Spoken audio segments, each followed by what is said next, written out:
to our course plan here. Okay, this week is week 7, right? So we want to start you off with the subnetting. As you can see, the practical is about subnetting calculation, okay, and the workbook in particular, right? And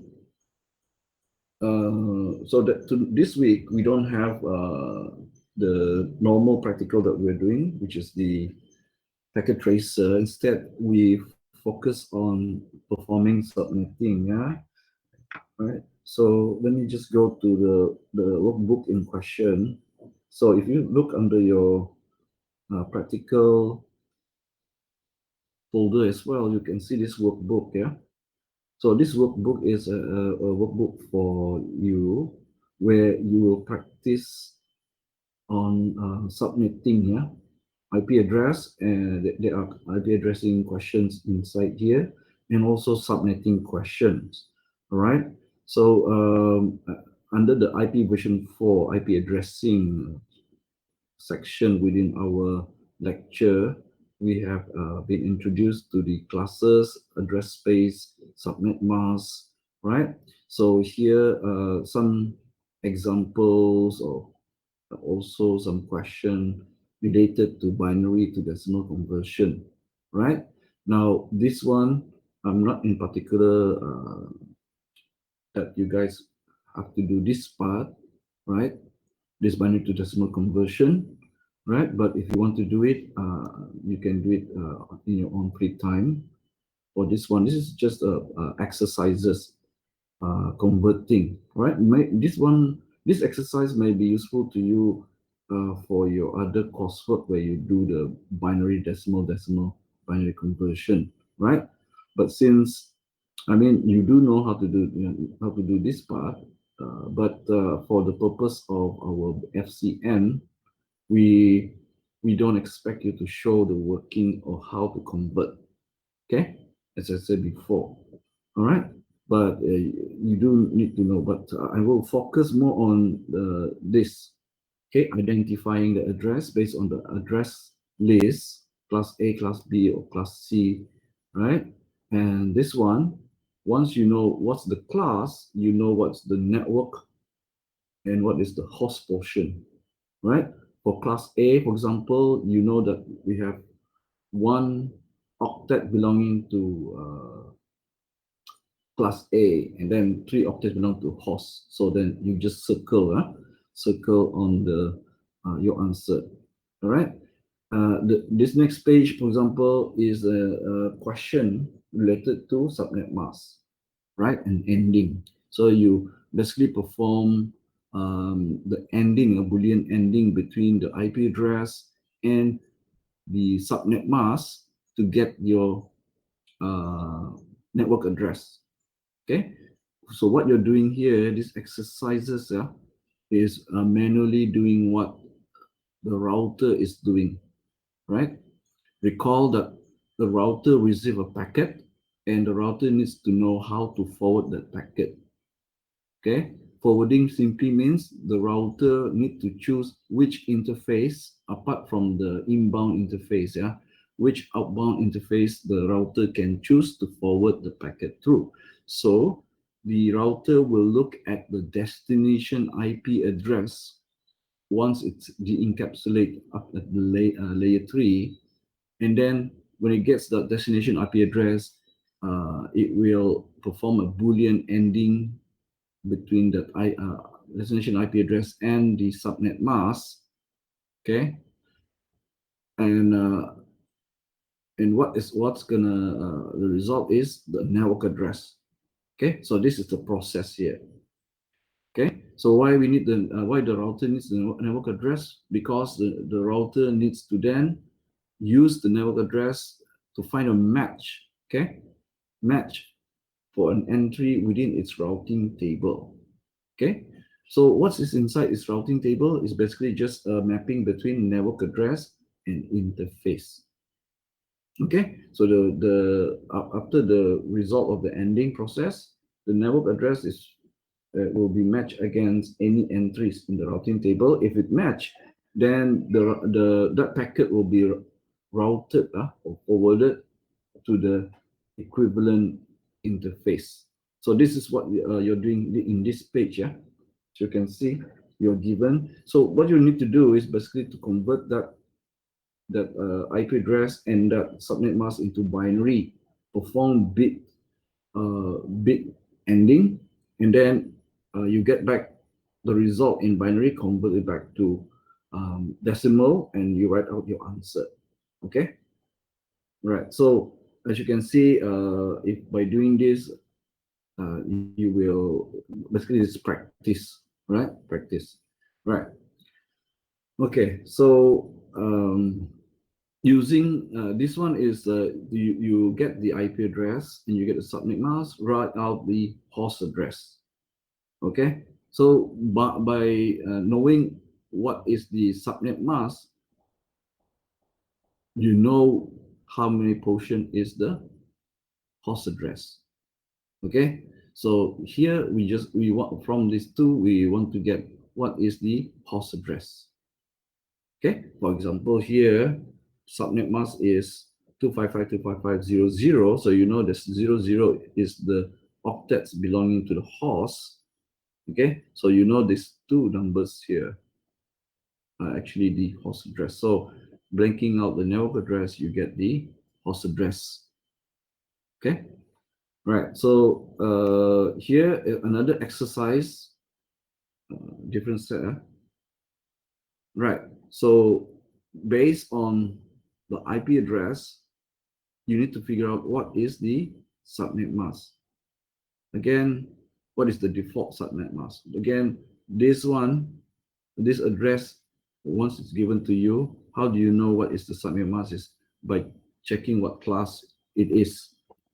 Okay, so to say what class is, look at the first octet. In which ring does it belong to? Class A, B, and C. Then you will know what is the default subnet mask. All right. Okay, and this is the example of the ending process that I was talking about, how to do it. Okay, right. Another example. So what's the difference between default and custom? Right. Default is basically what you get from class A, B, and C.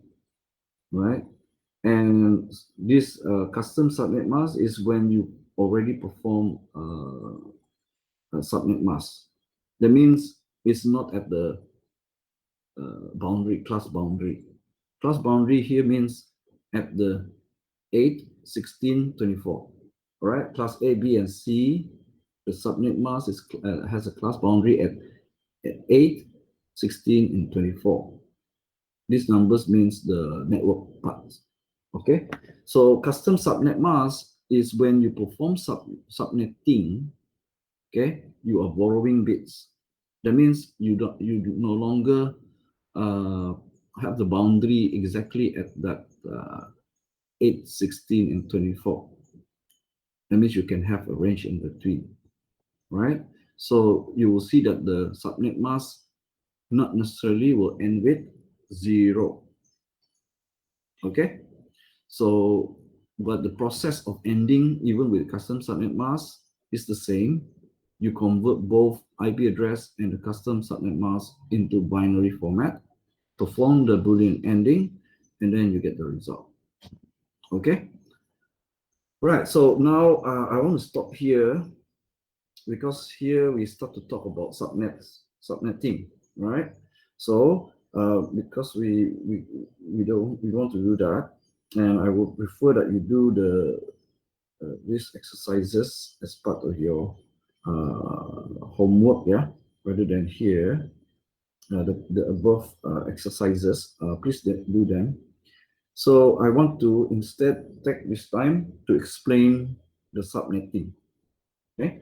Because you won't be able to do the further in the workbook without this knowledge, right?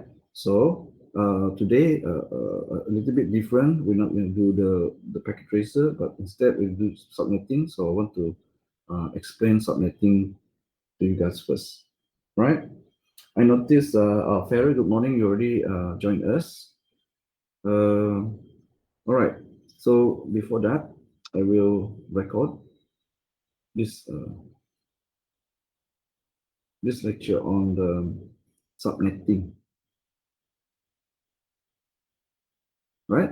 So when we learn about subnetting, the further pages within that workbook here is going to be there's some further explanation, right? But and then it will talk about subnets, and then there are exercises. So here is the application of your knowledge. Once I describe to you or tell you about what is subnetting, how to do subnetting, right? Then the exercises that you need to do on subnetting is in this workbook.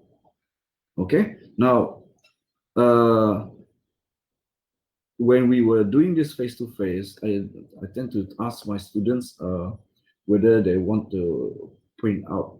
So usually they print out, but because I do believe it's easier if you have a workbook like that in printed, so you don't have to be to face your screen. But we've been doing online, right?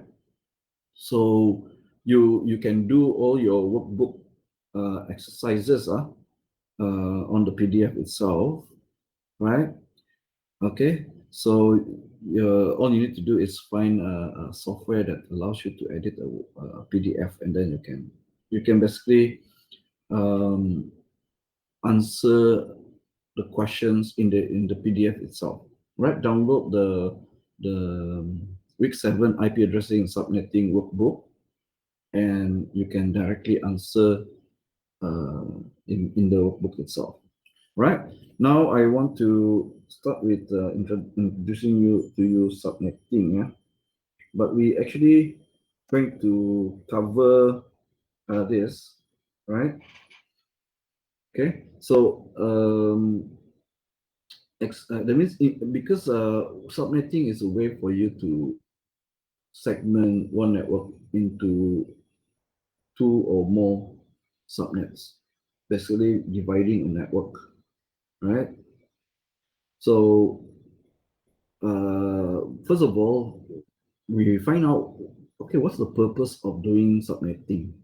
Is there are there reasons or good reasons or not so good reasons, or what is the reason usually when we want to segment the network? Why can't we just have one network, and if you want to extend the network, just build a star or extended star topology, just add in more adding more switches, so you can add more hosts. Remember, the host is connected to the switch to form the network, right? So if your switch run out of ports, you just extend it by having another switch, right? Why not like that? Why do we have to create networks? Because if you create network, we create more networks, means we need additional intermediate device, which is a router, right? Then we need a router already. Okay, when we split a network in two, we have to have a router to route traffic between the two different networks. Okay, or we can have more than two also, yeah. Right, so we're going to look at that. Then we want to be able to calculate the IP version 4 subnets. What does it mean? It means that when you split a network into two, and if you are only allowed the original network address, okay, so how do you do that? How do you split the network addressing belonging to a single network now become two? Okay, so we want to do that for /24 networks, /16 network, /8 network. All right. So this is these two parts, right? Okay, and then this one is once you know how to do subnetting. Normally, what you are asked to do is you are given a scenario, okay, set of requirements. Basically, if you're in outside in the industry, normally people will say, okay, can you divide my network? I need this network. How many networks I need? Can you do that for me? That means you are given a set of requirements, and then as a network engineer, you will then work out the addressing schemes. Okay, you perform the subnetting, and from the subnetting, you have network addresses and host addresses, broadcast addresses for each subnets. And from there, you need to implement addressing scheme. Okay, right? Then after this chapter, the next chapter we'll see about doing VLSM. So what's the difference between subnetting and variable length subnet masking? For subnetting, when you segment the network, your main focus is how many networks can I create or do I want to create? Okay, your focus is I want to create how many network or how many subnetwork. Okay, the focus is that. When we're going to do VLSM, the focus is more on not only we want to know how many networks we want to create, but each of those subnets, we have a precise number of hosts, okay, that we want per subnet. The subnetting, all the subnets you create will have equal number of hosts. Whereas VLSM, each of those subnets may have variable number of hosts with requirement. So the requirement is more detailed for VLSM, right? Okay, so before we know how to do VLSM, we need to know how to do subnetting. Okay, once we know how to do subnetting, we can then proceed to do VLSM, right? Because it's an extension of the subnetting. All right? Right. Okay, so our SBA, skill-based assessment later, you will be expected to know how to do subnetting. From the subnetting, you will come up with an addressing scheme, and from the addressing scheme, you will then provide addresses for hosts and interfaces within the packet tracer. Okay, in the packet tracer, we teach you how to configure, right, IP address, but you're given the IP address already. Okay, here you will learn how to subnet networks, and you will come up with because of the subnetting process, you will know what addressing schemes you will have, and then you will use those addressing schemes to implement on the network. Okay, that means you implement in the packet tracer, right? And in fact, in your assignment, that you're given, you have to do this as well, right?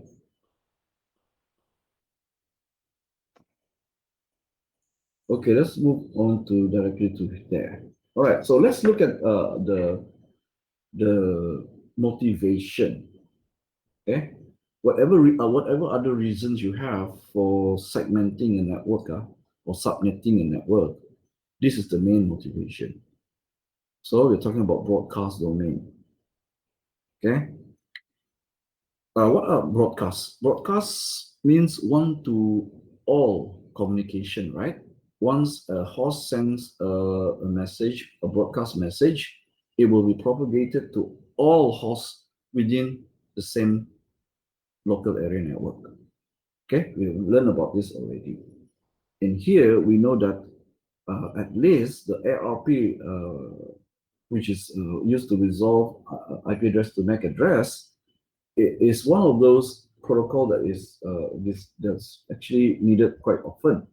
And how it works is that it works based on broadcast, right? Since that host doesn't know which host has the MAC address, it only knows IP address, but in the LAN, MAC address is used. It doesn't know which one, what is the MAC address. So there's no other options. The ARP is a broadcast message. Example, why we have broadcast in the LAN, right?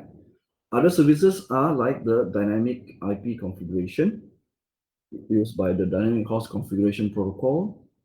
Okay, clients, because they also, when they first connected, they do not know what is the address of this DHCP server. So to locate the DHCP server, they send the message is a broadcast message. And when a DHCP server picks it up and see that it's a DHCP request, it will process. Other hosts will ignore. So for these two examples already show you that broadcast in a LAN is a normal and a typical, and it's actually a regular thing that can occur. Yeah. All right. So why are we interested in broadcast and broadcast domains? Well, because broadcast message is propagated to all hosts, one to all, right? Okay. If you have a small network, no problem, right? No problem at all. It may introduce, because when you have this broadcast is network traffic, okay? So different to a unicast, which only affect two host communication.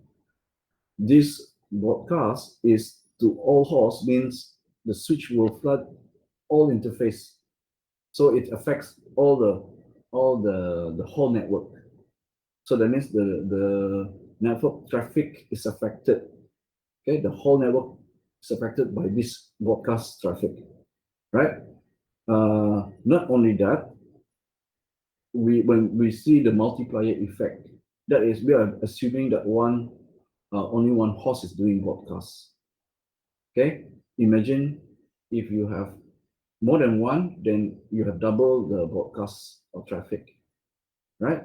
And if you have more than, it's the more, that's why I said if it's small, means less hosts, then you don't really see this maybe a big issue.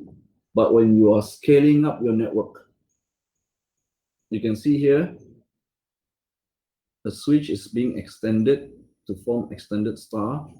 Add one more switch, add one more switch, add one more switch, means each switch is having its own host, and they're all still in the same LAN, right? So the more hosts you add into the network, the more the broadcast traffic will affect the efficiency of that network. So we have a way to describe this broadcast area. Okay, we call it the broadcast domain. Broadcast domain simply means a domain or area where a broadcast packet will reach. Okay, so it actually reach all over all hosts within the same LAN, but routers will block broadcast packets, right? So the broadcast domain is only up to the interface of your default gateway. But still, no matter how you extend, because you want to scale up your network, then the broadcast is still within the same broadcast domain. All right. So what does it mean? That means you will have more hosts, right? And bigger possibility of more hosts doing broadcasts. So the bigger your network, the less efficient in terms of broadcast domain. Yeah? In terms of broadcast traffic, the less efficient your network will be. So when you talk about traffic, the second thing that is affected is, even though you might you're only interested in one, for example, ARP, you're only interested in one host. DHCP only interested actually with the DHCP server, but the broadcast is processed by every host. Remember, because the broadcast packet reach all hosts, each host will need to process that packet. At the very least, you need to open up to the network layer, for example, right? To actually open up to look at the IP address. for example, ARP, yes, at least need to open de-encapsulate up the network layer to see what is inside the destination IP address, right? So that means every broadcast will cause all of the hosts to process, to do some processing. Okay, even though it's not meant for them, they have to process to look at it and then just ignore, but still need to process. You see? So the more broadcasts you have in the network, again, the other one was traffic, and this one is the more processing each host needs to do. Okay, because they need to identify is the broadcast packet meant for them, isn't it? Right? So this is from this we know that when we start to scale our network, because we want to scale up, right? We want to add more hosts because our network is growing. Okay, because of this broadcast domain, right? We know sooner or later our network will become inefficient. Okay, so what to do? What can we do? Then, where to get the, sorry, Noel, where to get this PDF? You can go to the practical in section in our Google Classroom. Look for week 7. Okay. Let me know if you managed to get. Okay. All right. So because of that, we have this motivation to maintain the broadcast domain small. So what can we do? But if we want to actually grow our network, because we have requirements, we need more hosts, but we want to maintain small. Okay. So the only way is to put some of the hosts into a different network. That means you create another network, split it. Let's say you have 200 hosts. Imagine 200 hosts. Because what is the capacity for, let's say, class C, right? 254, right? You can have up to 254 hosts.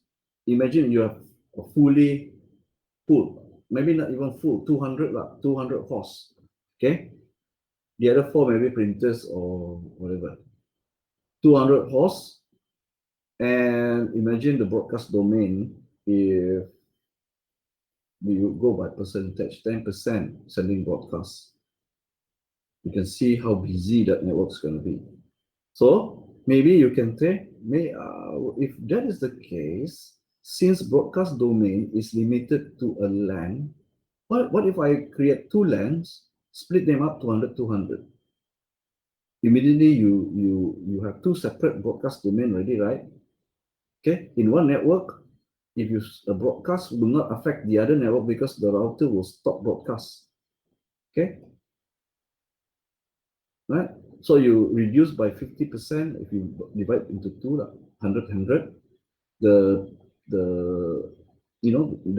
the broadcast traffic.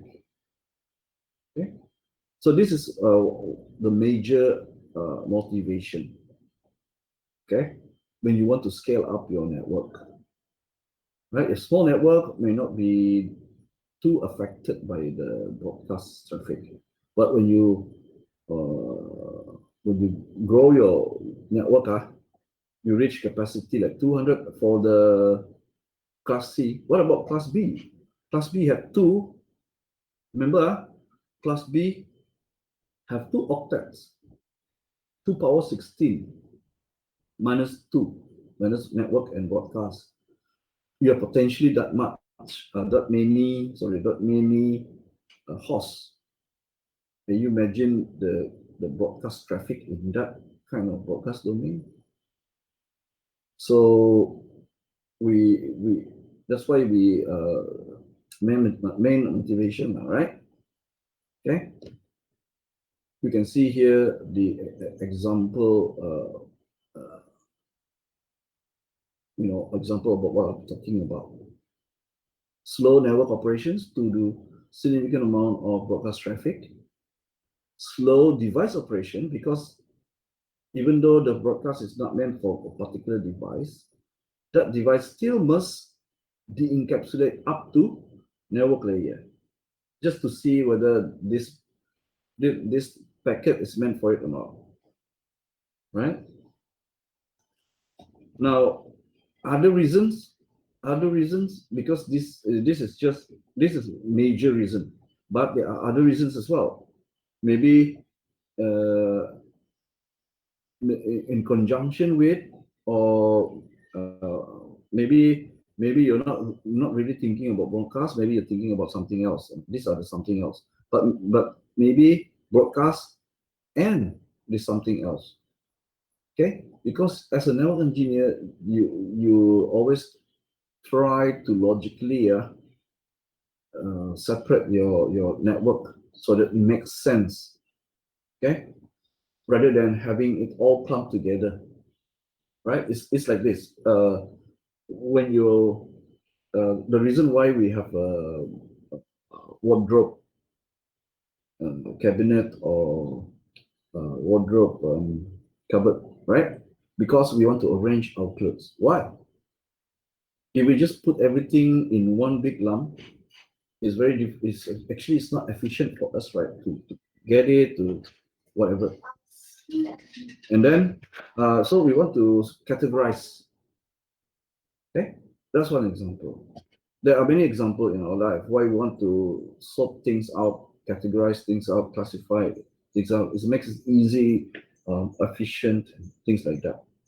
Okay, so for subnetting, dividing from one network into multiple networks or subnetworks, the reasons may come from the network administrator himself or from the requirement of the organization. So in this example, it says location. So we give example of you having to do network for an organization that have a building, and that building has several floors. Okay, so for ease of management, right? Maybe you want to create subnets per floor, each floor. So first floor, you say it's LAN 1, second floor is LAN 2, right?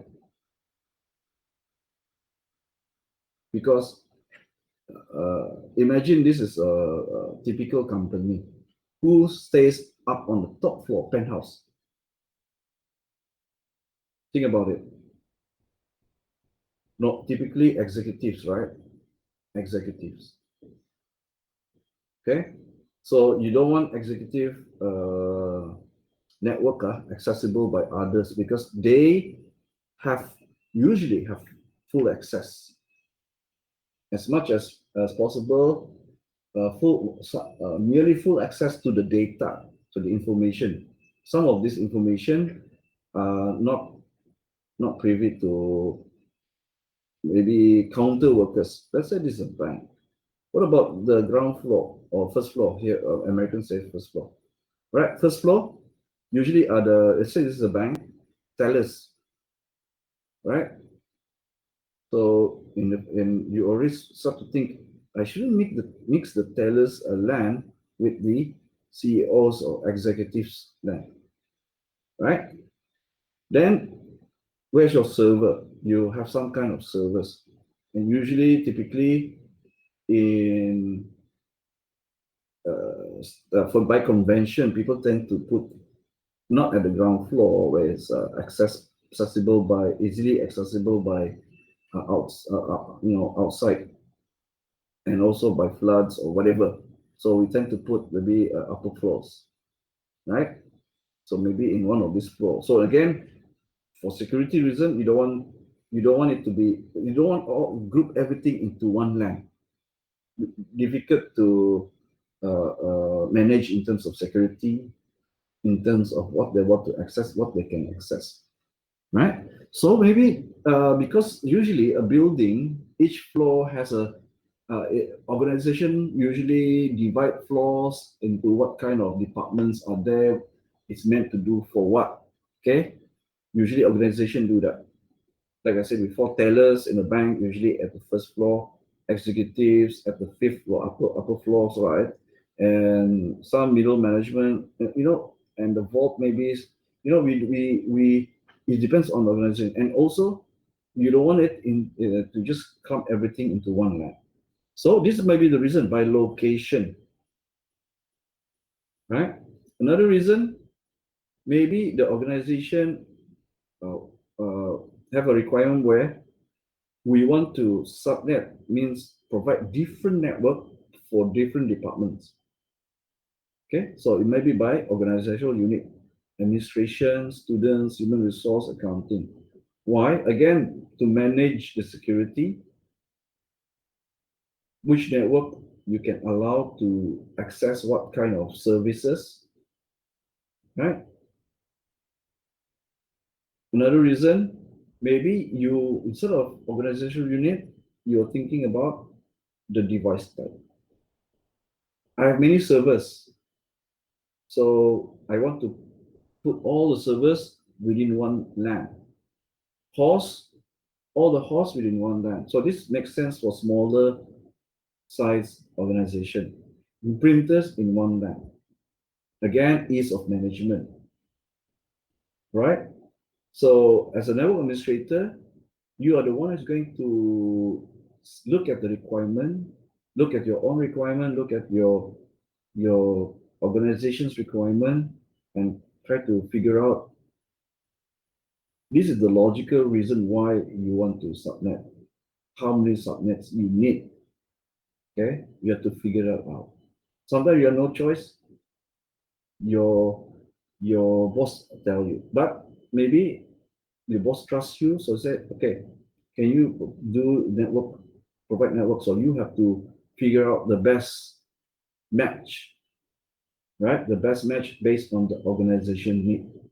Of course, also make it easy for you to do your job, to do maintenance, to do security, access control, things like that.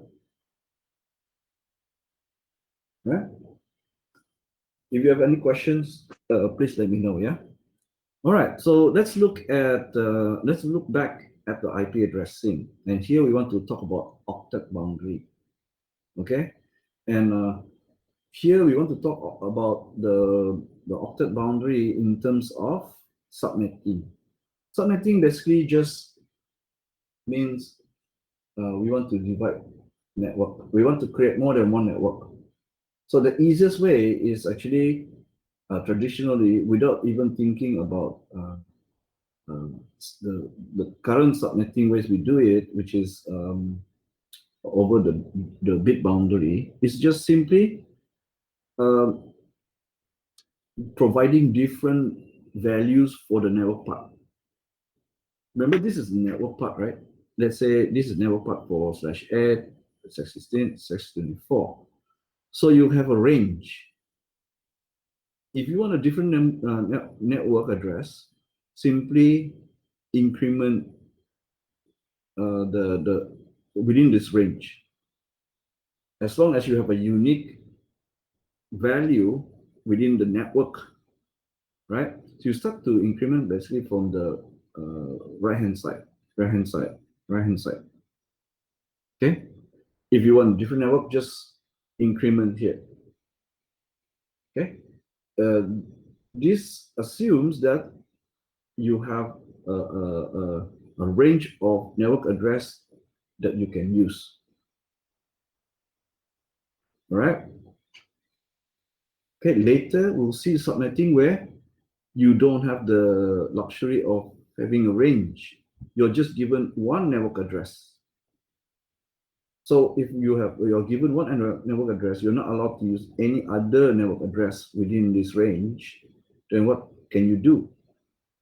Because you need to differentiate the networks by the network address. Okay, and that is where we're going to look at subnetting. Subnetting is about that, but they are this octet boundary ways of uh, having different networks, which is a traditional way. Is just okay if you have 00000 here, then the next network address available is 0001 on the network side, right? So just get a value from there. But most of the time, we don't have that luxury. So if we are given 000, and that's it. Now create me another network. What can we do? So that's the purpose of this subnetting, and that's what we're going to do, right? But here, let's have a look first. Okay, revision slash add bit slash 16 bit slash 24 means 24 bit belongs to the network portion. And we already talked about this is the legacy classful addressing system where we either have this number of hosts per network or this number of hosts per network or this number of hosts. There's nothing in between. So that's kind of wasteful. And it doesn't really, it matches maybe a few companies or organization, but there are many other organizations that will not match this kind of number of hosts requirement. Okay, so that means you will waste a lot of IP address. Okay, so why there's nothing in between? Because we always either here or here or here. What we can do if we want something in between is we can actually incrementally increase the prefix length. So if jumping from 8 to 16, we can have 88, 9, 10, 11, and so on. Okay, 16, 17, 18, 19, and so on. 24, 25, 26, and so on. That will allow us to get at least a range of number of hosts that we can have. And also, if I borrow one bit from the original number, so 8 plus 1 becomes 9, one bit extra here can give me two networks already, because one bit can have two pattern, either a 0 or a 1, right?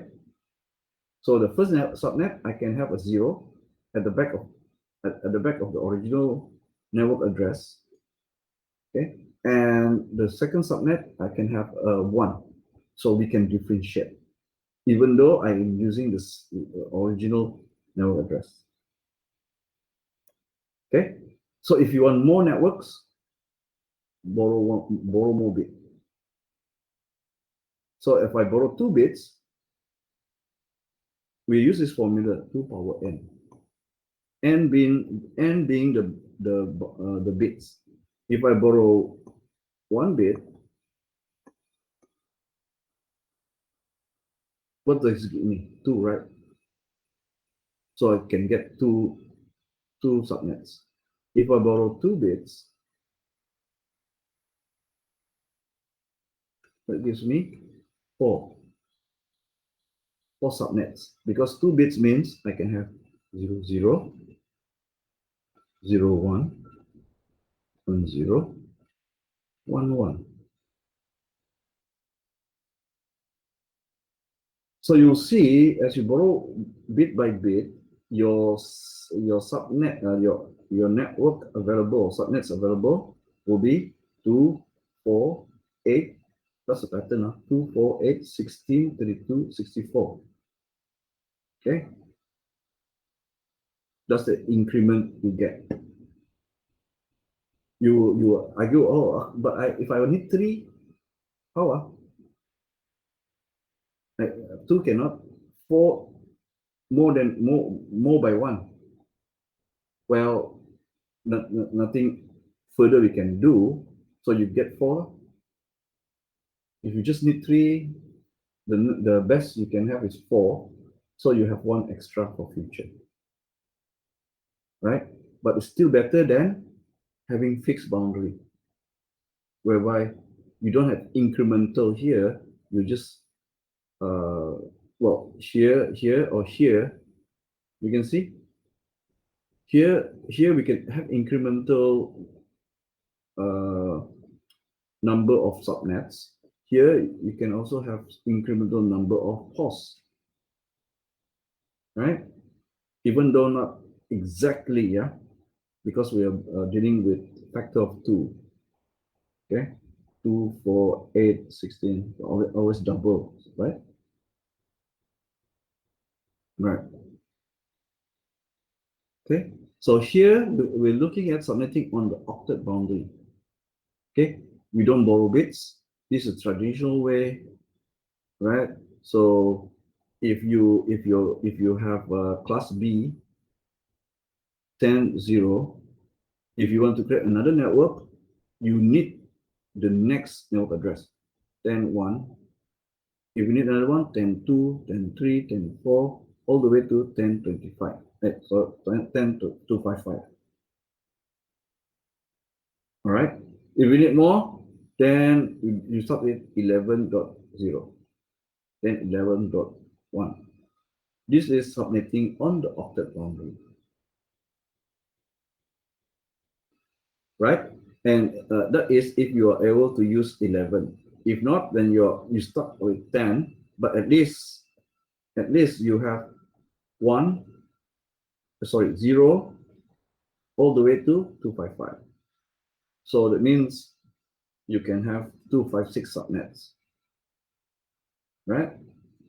Because you're having 2 octets, /16, each subnet can have 65, 534 hosts, right? Okay. What about this one is /16? What about /24? Same. It's just that now we look at the third octet to increase.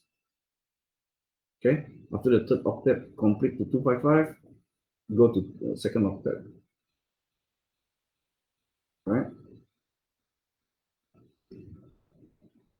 Okay. The only difference is because now you only have 1 octet for hosts, each subnet, you can have more subnets, but each subnet will only have 254 hosts. Okay, so during the when people are still using the legacy subnetting, because of this,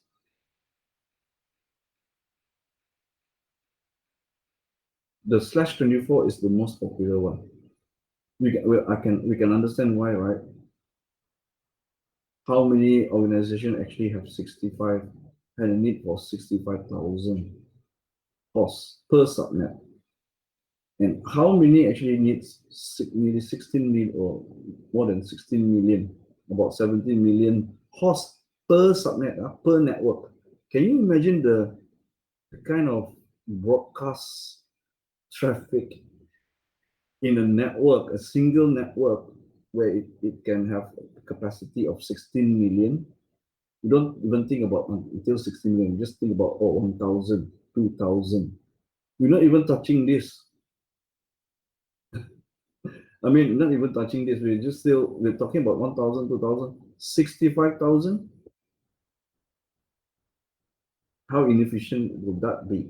And think about this is during the time when switches not fully utilized yet, still using hub, which is half duplex, maybe using coaxial cable for the old bus network or hierarchical network. Can you imagine? Right? So this one is an example, another example. Oh, sorry, this is example is now. So they start thinking, what can we do Okay, so stop thinking about in terms of octet boundary. Okay, so they have to leave behind the classful. When they start doing this, they have to leave behind classful addressing. So they have to go. They're moving into the CIDR era, where you start from the octet boundary, but then you can then have a incremental size of the network. Okay, the size of the network. Um, I mean, the number of the networks you can have, all right, is determined by how many bits you borrow for the network part. But always remember, if you borrow a bit, you're borrowing from the host side, host portion. So when you borrow from the host portion, you increase the number of subnets, but you reduce the number of hosts per subnet because you're borrowing from the host part. So basically borrow, let's say I borrow 1 bit. The 1 bit is from the host part. So I gain 1 bit for the network part, but I lose 1 bit from the host part.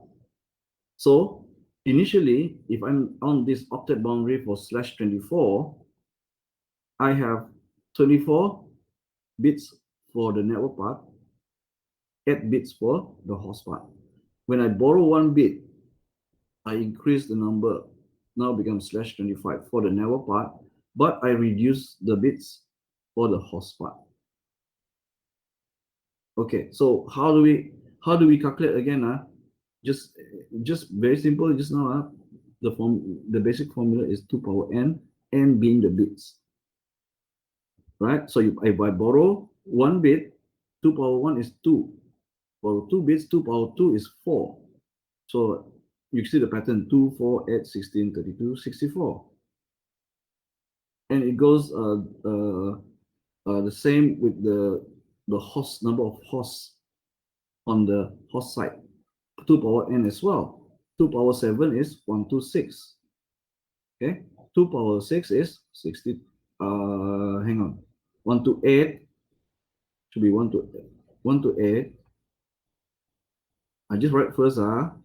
You might be wondering, why is it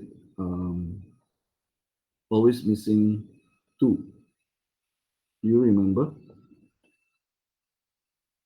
Because the formula for subnet is this. The formula for host is 2 power n minus 2. Why? Because the two addresses in the host part we cannot use for interface. Remember, network address to identify that subnet. Broadcast address is the last address that we use for broadcast within that subnet. Okay, we have 2, which is not available to use for interface of the host. So that's why 2 power n minus 2. So 2 power n is 1 to 8, minus 2 is 1 to 6, and so on. Okay, we have 2 left.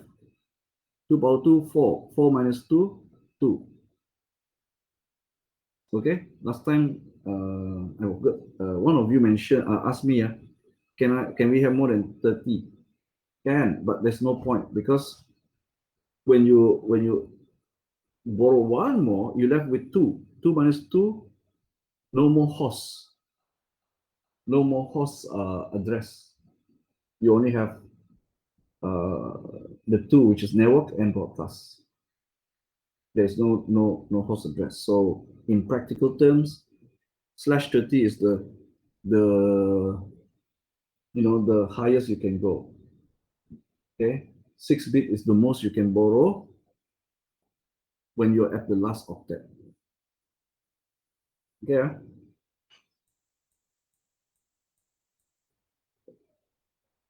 All right. Subnetting in binary ending. The way it works is still it's still the same.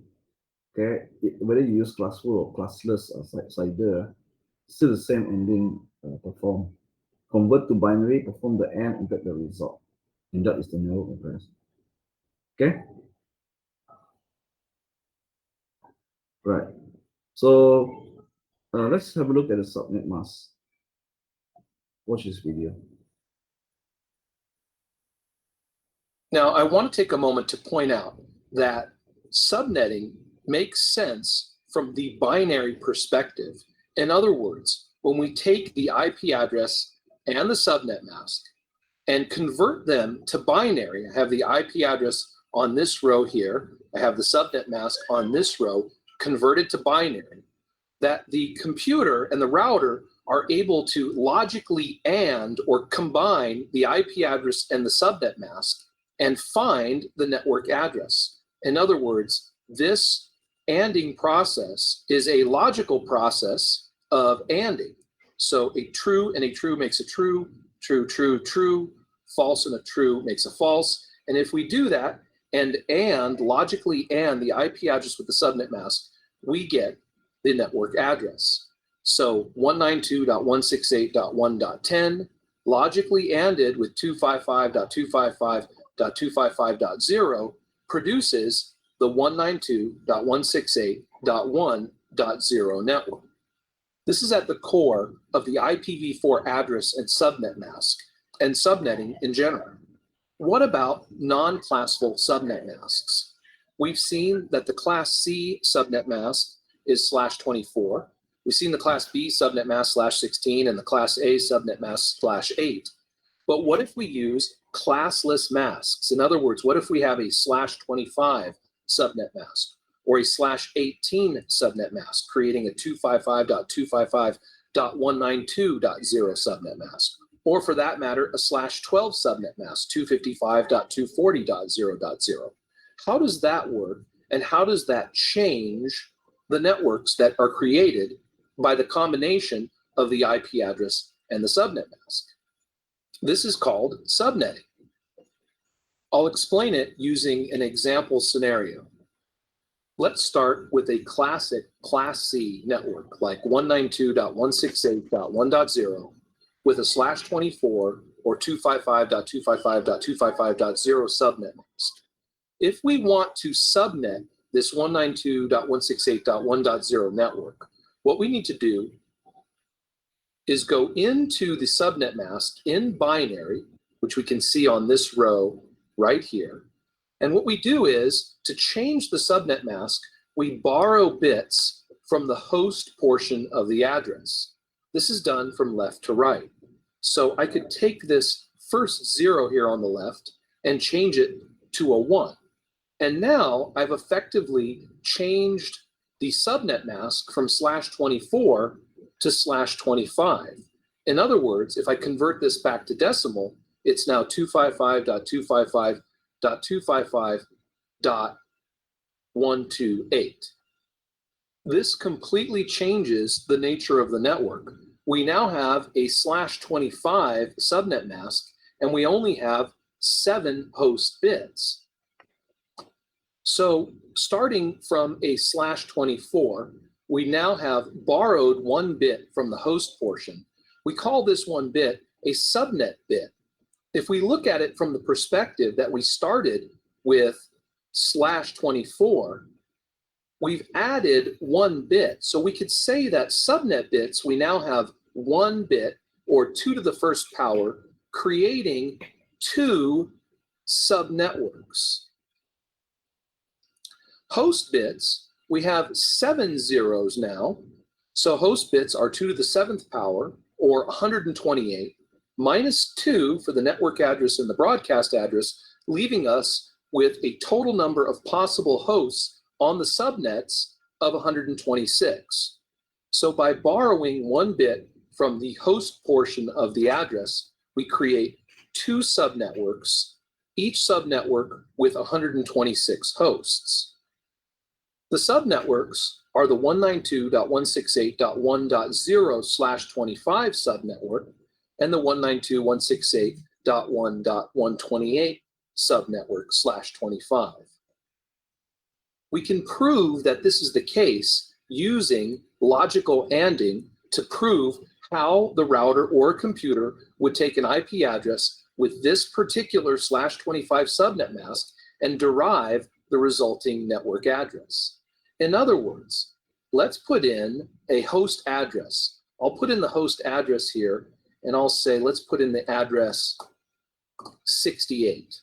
So I changed this to a 68. So now we've got host 192.168.1.68. So this needs to be a 1. That's the 64. And then we need to add the 4-bit here. So now we have 68. If we logically AND the IP address here with our new subnet mask /25 here, let's see the result. We'll get a 1, a 1, a 0, 0, 0, 0, 0. So that's 192. And then here, the result is 101, 01, 168. And then all zeros here and a 1. This is a 1. And now, if we look at this last octet, a false and a true makes a false. A true and a false makes a false. And then we get all zeros here. So the address, the network address, is the 192.168.1.0 network. So host number 68 is on the 0 network. Well, this makes sense because if the next subnet is 128, if we put in a host address larger than 128, we'll see if it falls in this subnetwork. So let's change it slightly. I'll change the host address to 138. So now I'll change this, put that as 0. So there's a 128 bit. I'll make this a 1. And I'll put a 1 here. So 128 plus 8 plus 2 is 138. If we do the ANDing again, we see that a true and a true makes a true. And then we have falses all the way. And now the resulting network address is 128. So when we take the IP address with the /25 subnet mask, we see that the network address is 192.168.1.128. So we've created 2 subnetworks from the single 192.168.1.0/24 network. We've created 2 subnetworks. The subnetworks go from 1.0 all the way up to 1.127, with 0 being the network address and 127 being the broadcast address. And the second subnetwork starts at 128. So this is the network address because it's the first address, all the way up to 255. And since this is the last address, this is the broadcast address. In other words, the first address in the subnet is the network address, and the last address in the subnetwork is the broadcast address. This process is called subnetting.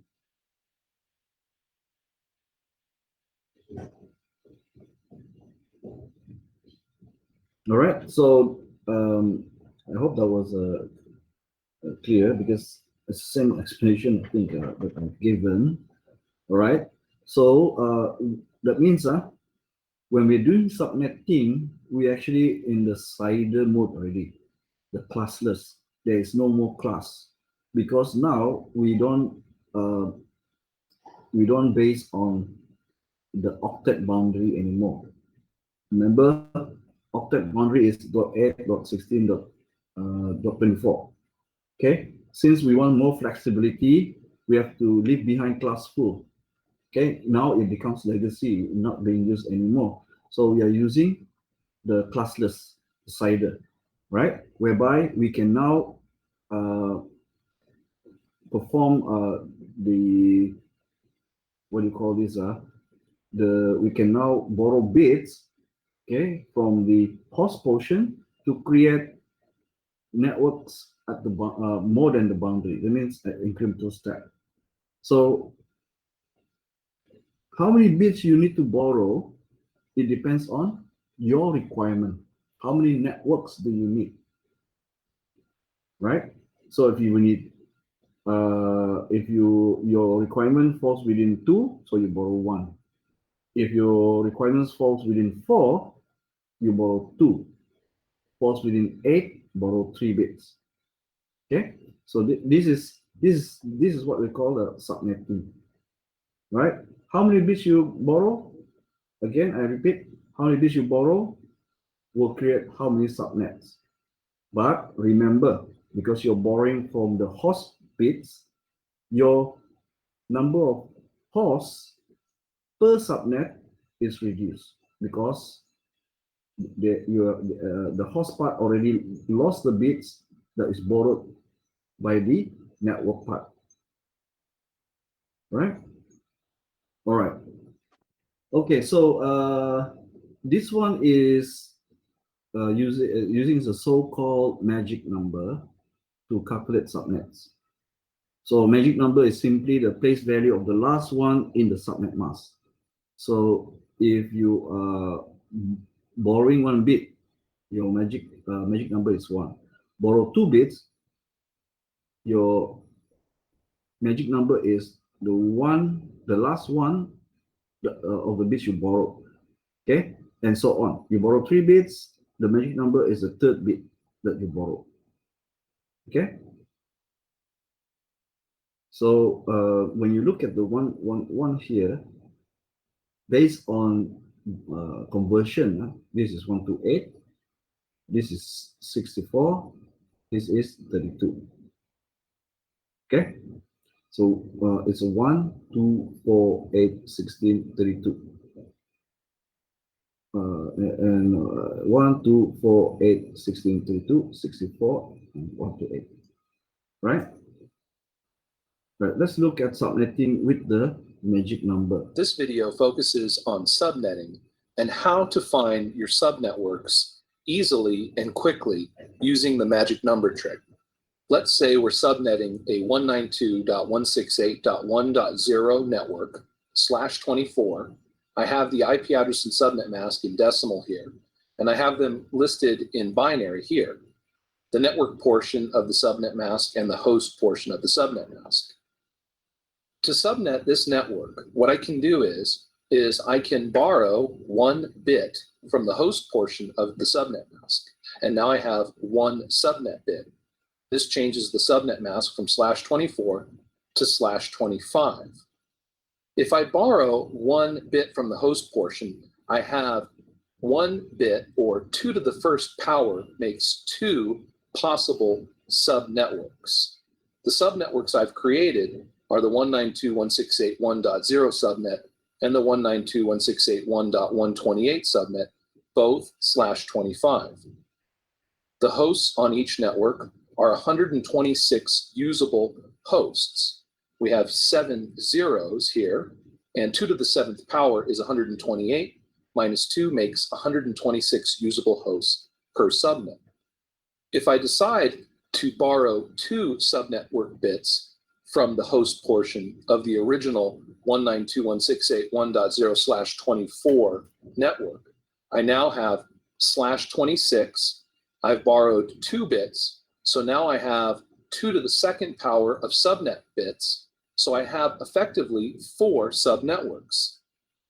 The 4 subnetworks are listed here. For host bits, I have 6 zeros in the host portion of the address, and 2 to the 6th power is 64. Minus 2 for each subnet makes 62 usable hosts per subnet. The subnetworks that are created are the 192.168.1.0 subnet, the 64 subnet, the 128 subnet, and the 192 subnet. Notice how the number of borrowed bits and the number of host bits determines a lot about the subnet. If I borrow 3 subnetwork bits, I now have a /27, so it goes from /24 to /27. I have 3 subnet bits. 2 to the 3rd power is 8. 2 times 2 times 2 is 8. And you can see that I now have 8 subnets, or 8 subnetworks, created from the original 192.168.1.0 network. Each subnet is now /27. Notice that there are now 32 hosts, or 30 usable hosts per subnetwork. We could go up to /28. And now I have 4 subnetwork bits. Notice that the subnet mask has changed from 255.255.255.0 when it was /24 to now 240. I now have 16 subnetworks, or 2 to the 4th power, and there's 2 to the 4th power of hosts per network. So there's 16 or 14 usable host addresses per subnet. Borrowing 5 bits looks like this, and borrowing 6 bits looks like this. I've now borrowed 6 bits from the original 8-bit host portion of the original /24 network, and I now have 2 to the 6th power of possible subnetworks, meaning I have 64 subnets. The host portion of the address is now only 2 bits, or 2 to the 2nd power, meaning there's only 4 host addresses per subnet. Now, if you have 4 host addresses, you have to leave room for the network address and the broadcast address, so 4 minus 2 leaves only 2 usable hosts per subnet.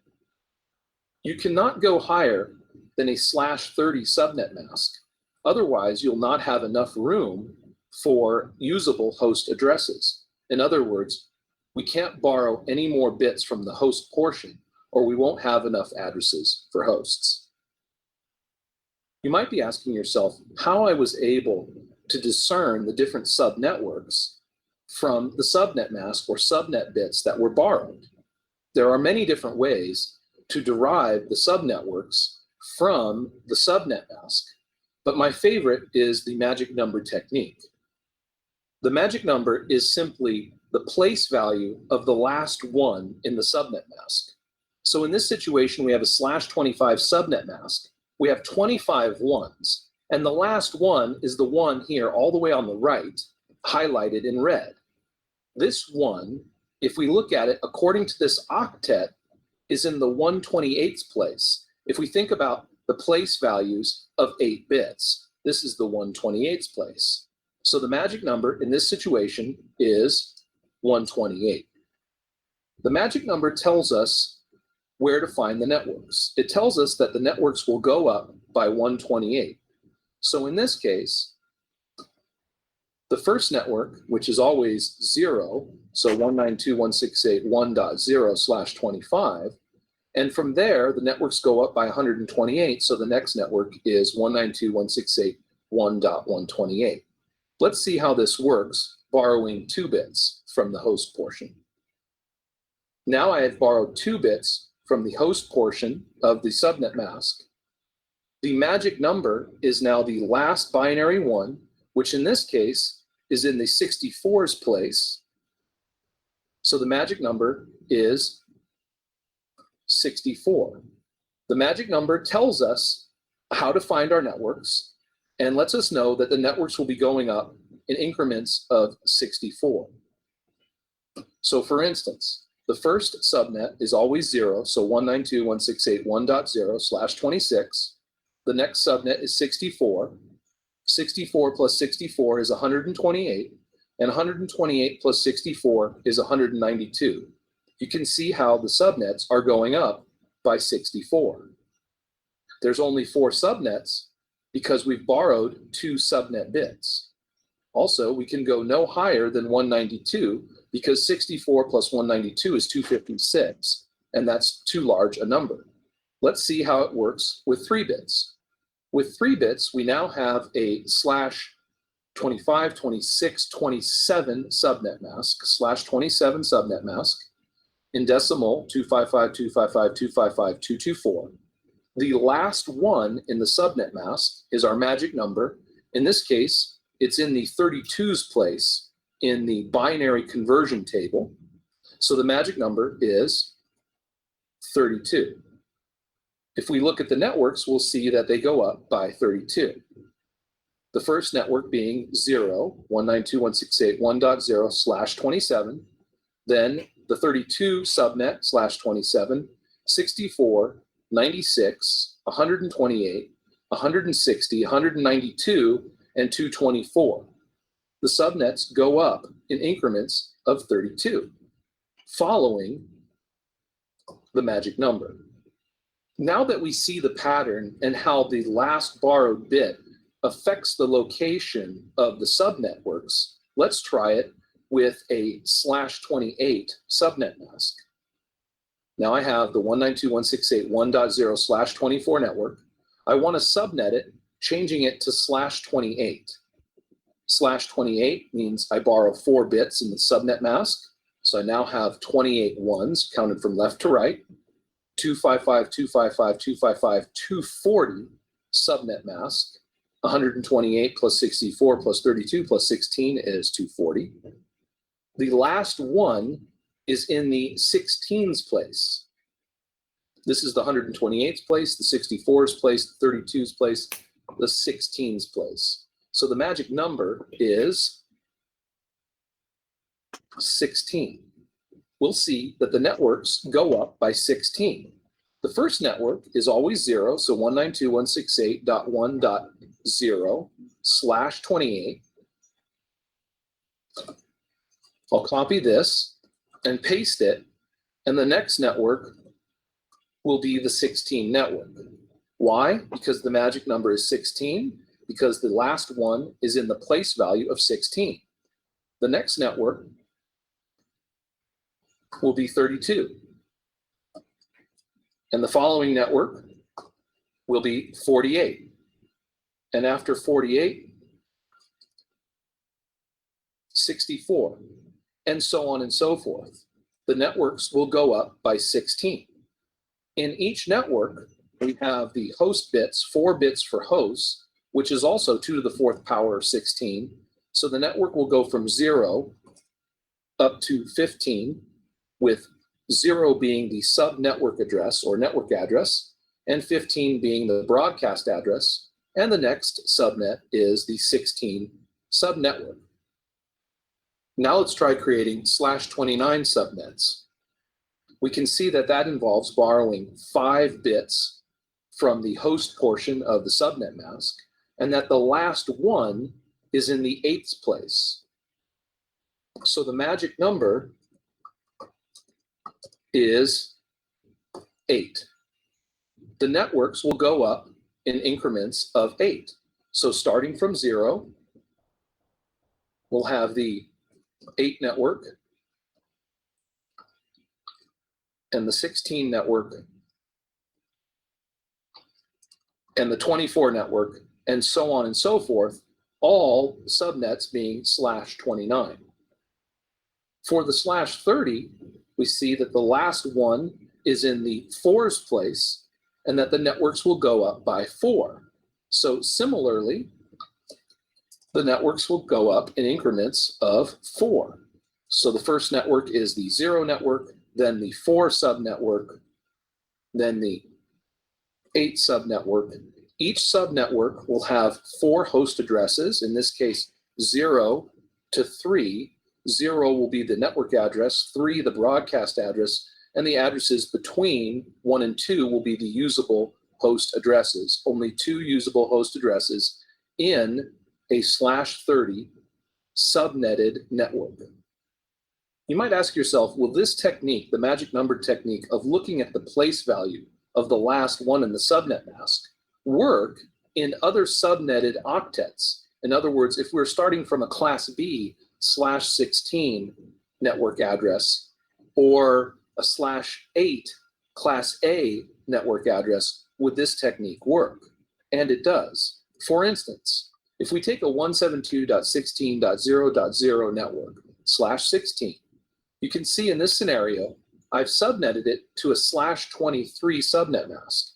In other words, I've taken the original 16 network bits and borrowed 1, 2, 3, 4, 5, 6, 7 ones from the host portion of the subnet mask. In this situation, the last borrowed one is in the 2's place. So the magic number in this situation is 2. This means that the subnets will go up by 2 in this octet here. So in other words, our first subnet will be 172.16.0.0/23. And the next network will be 172.16.2.0/23. The only difference is now, instead of 16 host bits like we would have had in a /16 network, we now have 9 host bits. So 2 to the 9th power, meaning we have 512 minus 2 would be 510 host addresses that we can assign. In other words, the network goes from 0.0 all the way up to 172.16.1.255. So the first usable host address would be 0.1, and the last usable host address would be 1.254. The next subnet starts at 2.0. After that, the networks continue to go up by 2. In other words, the next subnet will be the 4 subnet, and then the 6 subnet, and the 8 subnet. Notice that the networks are going up by 2, but in the 3rd octet, not in the 4th octet. The only difference not to be confused on is the larger number of host addresses that you'll experience when you subnet in this octet or in the 2nd octet. You can see how the magic number technique can help you quickly locate the networks or subnets.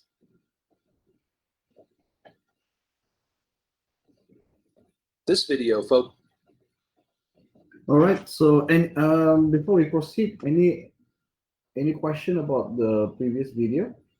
Or does it go from 2 until 8 only, or does it keep going higher?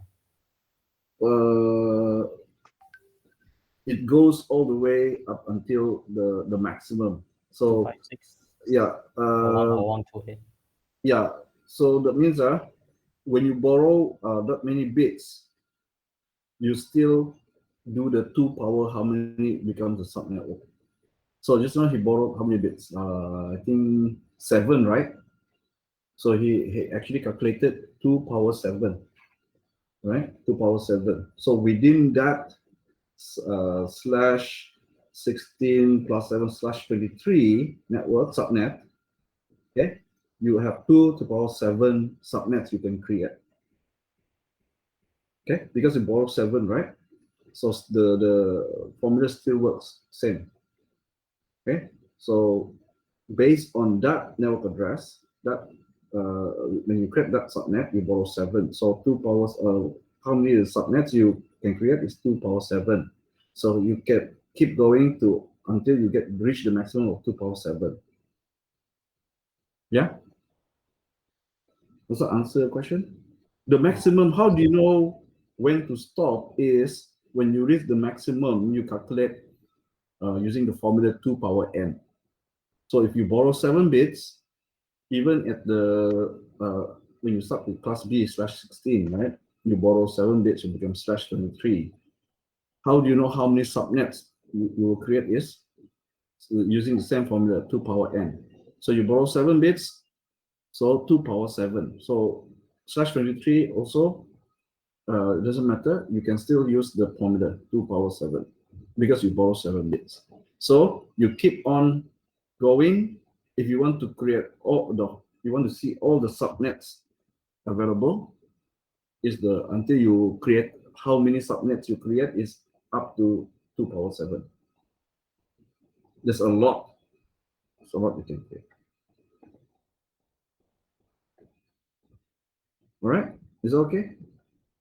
But don't worry, in the exam, they normally don't ask you to list out the entire list. If they're asking you to subnet based on /16, they don't ask you to, because if you know the subnets, okay, even if they ask you the first 4 subnets, right, they already show that you already know you can go on.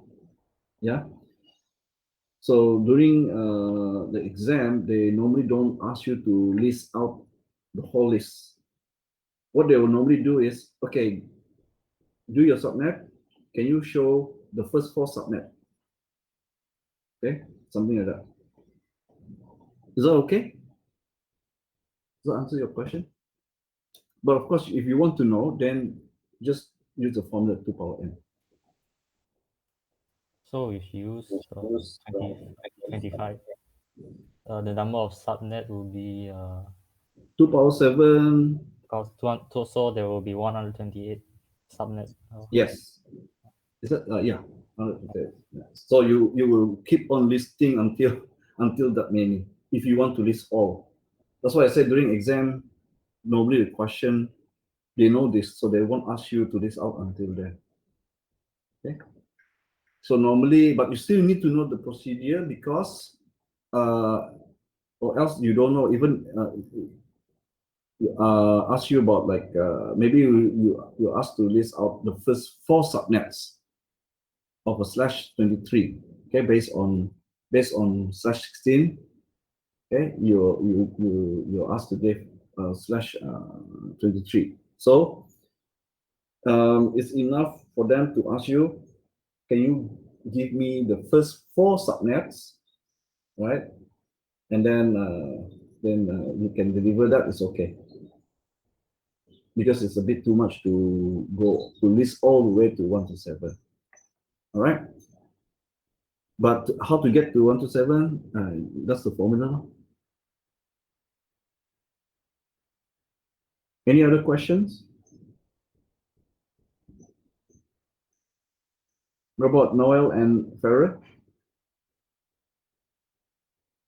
No. Okay. So on your screen right now is basically very similar to what he was explaining. But he was explaining it so that you don't have to work with binary. Okay? If you get the same thing using binary, but using the magic number whereby the last bit borrow, okay, using the place position in binary, it's very fast for you to say what's the next subnet. Then you add next becomes the next subnet, next subnet. Where you stop is until you reach the number given by 2 power n, how many bits you borrow, right? And then you get all the subnets available. Okay. All right. So here is called /25 because we normally, if we given /25, you can see here, how do you know whether it started from how do you know whether it starts from the class C address rather than class B address? Because even class B, you can borrow up to /25, right? How do you know? Well, you look at this. Okay, this 192 is a class C. So class C means you start with /24. Okay, and then you start borrowing from there. Because usually you're given in a question, you're given, okay, 192.168.1.0/24. Now requirements is you need to have 4 let's say two subnets. So where do I start to borrow? Well, let's look at it. This one is class C, so I know /24. So I start from the third octet, the 4th octet. Borrow from the 4th octet. So I need 2, so I borrow 1 bit. So when I borrow 1 bit, my network number is now no longer, prefix is no longer 24, right? /24, because I borrow 1 bit, I gain 1 bit. So it becomes /25. So it still fulfill our whatever we talked about earlier on. This prefix tells us how many bits belong to the network part. So if you want, after you borrow 1 bit, how do you know how many your host is the remainder? 32 minus 25, you get 7 bits. The important formula to recall is, if you want to know how many subnets, formula is always, because we're doing with binary, 2 power n. N means the bits you borrow. then that is how many subnets you create for that particular network. And then for the host part, number of usable, the keyword is usable. Usable means those host address you can assign to hosts.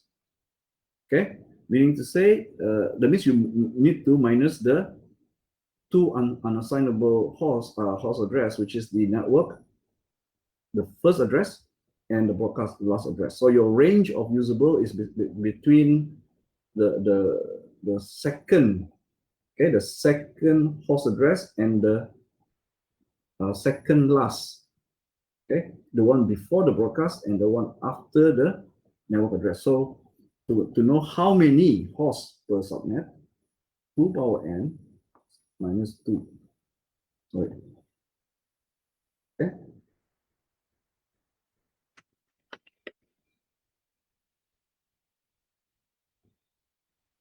Yeah. All right. So when you already created, this is the part where you have your addressing scheme. Once you create these two networks, one is starting, the network address is at .0, and the second subnet, the network address, the first address of the second subnet is 128, as you seen in the example. So we have two networks, right? We create two networks. Borrow one bit, 2 power 1 is 2, right? 2 power 1 is 2, thereby we have two networks. So each network must have its own network address, its own broadcast address, right? So the first address is usually the network address. Not usually, it's always the network address. So for the first subnet, okay, the first address is .0. Then this is 0 and 0000 means this converted into decimal for this octet is 0. So .0, for example, 1 and 2 and CS.1.0 is the first network address. The second network address is the first address of the second subnet, which is, again, for the host part, all 0 is always the network address. But of course, to differentiate between the first subnet and second subnet, the first subnet is 0, second subnet is 1. Okay, but the network address always all 0, broadcast address is always all 1 at the host part, right? So if the we leave the host address all 0, but because it's the second subnet with a 1 here, so this converted to decimal is 128. So this is your first network address, second network address. So when you create, right, then you want to apply, you have two networks in this topology. You can see one network here, one network here, right? Then you know this network, you decide this is the first subnet, this is the second subnet you created. So the network address for this first subnet, remember, is .0, and the network address for the second subnet is .128. Notice that we are still using the network address originally we are given, 192.168.1. Okay, before we are using the borrow bit technique, the only way you do is .1, .2. That means you are actually using the next network address, right? But here we are still using the same network address, okay? But we divide it into 2 by borrowing 1 bit, with the consequence that each network now do not have the full 254 anymore, right? They don't have the full 254. You divide into 2. Of course, the host address also now divided into 2. So each subnet now have reduced number of hosts. How many is that? Well, how many left over? You borrow 1, you left over 7 horse bits. So 2 power 7 minus 2. So it means 126. Okay, so the range is 0.0 to 1 below 128, 127.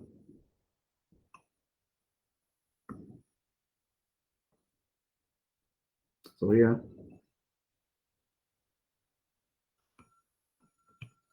but you know this is network, this is broadcast.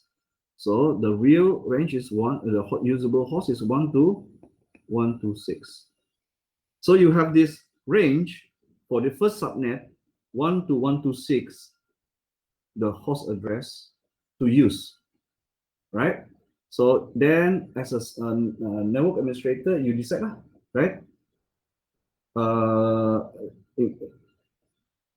Imagine if your network I said the first available usable host address, I want to assign it as the default gateway address. So I put one. Then I say the PC1, I want to give the second usable host address. So it's .2. Then you have more, then I can provide it with .3, .4 up till 126 for this subnet. Okay, if you use that convention, the first in the subnet, the next subnet is 129 after the network address. So I use the 1.129 for this router. The next one, the PC2. Okay, but this is not fixed. This is up to your own convention, how you want to assign address scheme. Now, in the exam, they will tell you. The question normally will tell you. Even in SBA, they will tell you. They will say, once you know already, you know your subnet addresses. Then they will say, okay, assign PC1 with the second last usable IP address. Since you know, if this is the subnet, okay, the broadcast is 127. The last usable is 126. So the second last usable is 125. So then you assign 125. Okay. So it depends. In the real life, it's up to you.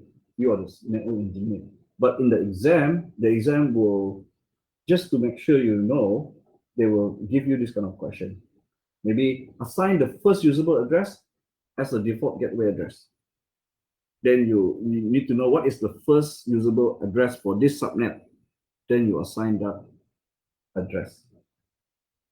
Okay, so you must be comfortable to know that for a subnet, the first address is the network address.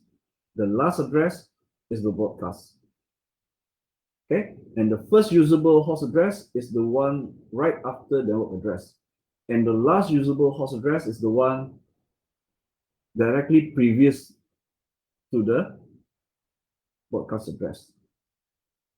Of course, you must know also that this one will be easy if you know what's the network address for the subnet. Once you know that, it's very easy to get what's in between. Which means, say, if the next subnet network address is 128, I know the broadcast address of the previous is 127. Okay, and for example, also if I know the network address here, the next available usable host address is 129, example, right? And the broadcast is 255 for subnet 1. Okay, so if you want to work it out, first come up with you don't have to list all if there's a lot. You just look at the question will tell you. Okay, the first couple of subnet, or the first 4, the first 3, the first 5. Okay, you work out. So this now the magic number is a fast way for you to come out with the subnet address. Once you get the subnet address, it's very easy to find the broadcast address and the range of usable host address within the subnet. Okay. So now you can now after you specify, this one is .1, this one .1 to 9, right? You can then apply it to the interface. Now remember, for IP version 4, once you put in the address, you need to provide the subnet. Now it's no longer default subnet, it will be custom subnet mask because you borrow 1 bit. Okay, if you borrow 1 bit, that means it will be like all will be 255, 255, 255, and then in binary, you can see network part is 1, host 1 is all 0. But if you convert this octet into decimal, you'll find that it's 1 to 8.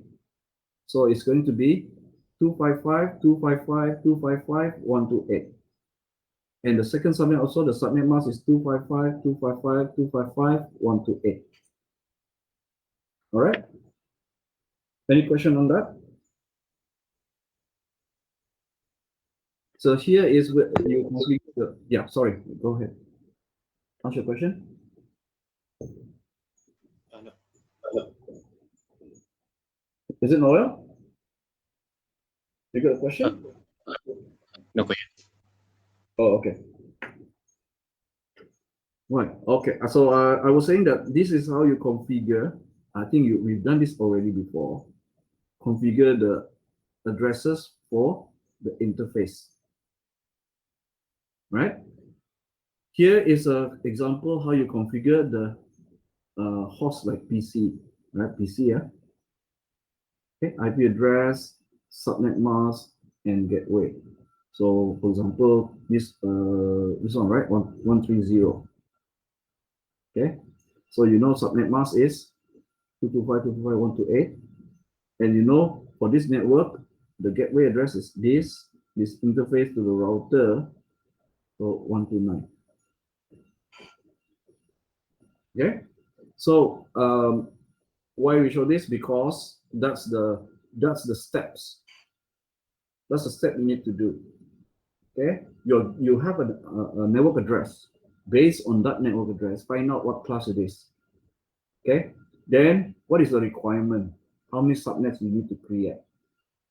Based on the requirement, you find out how many bits you need to borrow to satisfy that number of subnets needed requirement.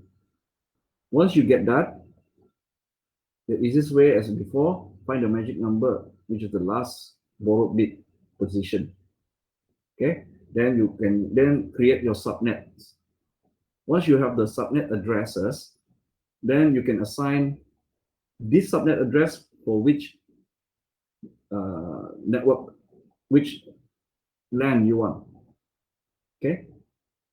Then from that subnet address, you have the range of network, usable host address. From the range of usable host address, you can then pick up to your own convention. Okay.